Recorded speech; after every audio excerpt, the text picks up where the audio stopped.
que esta es la situación justo antes de que se desactive el pulso de la RF. Cuando se desactiva el pulso de la RF, los protones quedan desalineados, ya que nadie les indica que permanezcan alineados. Por motivos de simplificación, las ilustraciones pertenecen a un grupo de protones que apuntan hacia arriba. Observemos nuevamente lo que ocurre. Antes de desactivar el pulso de la RF, se ha establecido una magnetización transversal. Cuando se desactiva el pulso de la RF, los protones quedan desalineados, abiertos en abanico. De esta manera, disminuye la magnetización transversal.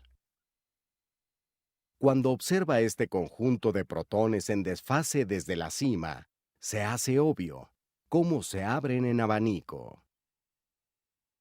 Estando en fase en primer lugar, luego perdiendo coherencia de fase, apuntando cada vez menos en la misma dirección.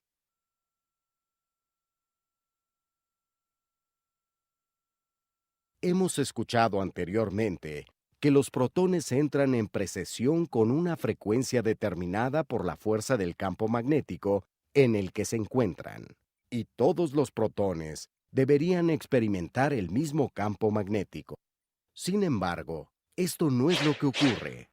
En primer lugar, el campo magnético de la IRM en el que se coloca al paciente no es completamente uniforme, no es totalmente homogéneo, sino que varía un poco, generando de esta manera frecuencias de precesión diferentes. Y en segundo lugar, cada protón se ve influenciado por los pequeños campos magnéticos de los núcleos adyacentes, los cuales tampoco se encuentran distribuidos de manera uniforme. Esto genera también diferentes frecuencias de precesión. Estas variaciones del campo magnético interno son algo características de un tejido. Ahora, retomemos a nuestra ilustración previa. Luego de desactivarse el pulso de la RF, no se fuerza más a los protones a mantenerse alineados, y como cuentan con frecuencias de precesión diferentes, como hemos visto, pronto estarán fuera de base. Es interesante cuán rápido los protones se salen de fase. Suponga que un protón P1 rota a 10 millones de revoluciones por segundo, es decir, con una frecuencia de precesión de 10 MHz. Debido a las inhomogeneidades, un protón vecino P2 está en un campo magnético, que es el 1% más fuerte. Este protón tiene una frecuencia de precesión de 10.1 MHz, 1% mayor.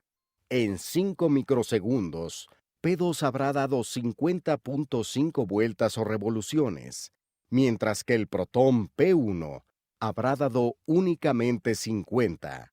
Entonces, en este corto periodo de tiempo, los protones estarán 180 grados fuera de fase, anulando sus momentos magnéticos en el plano respectivo.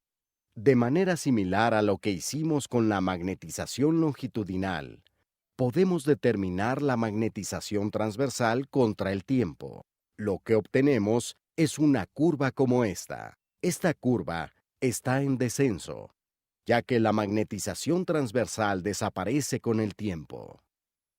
Y como probablemente se imaginan, también existe una constante de tiempo que describe cuán rápido se desvanece o va en bajada la magnetización transversal.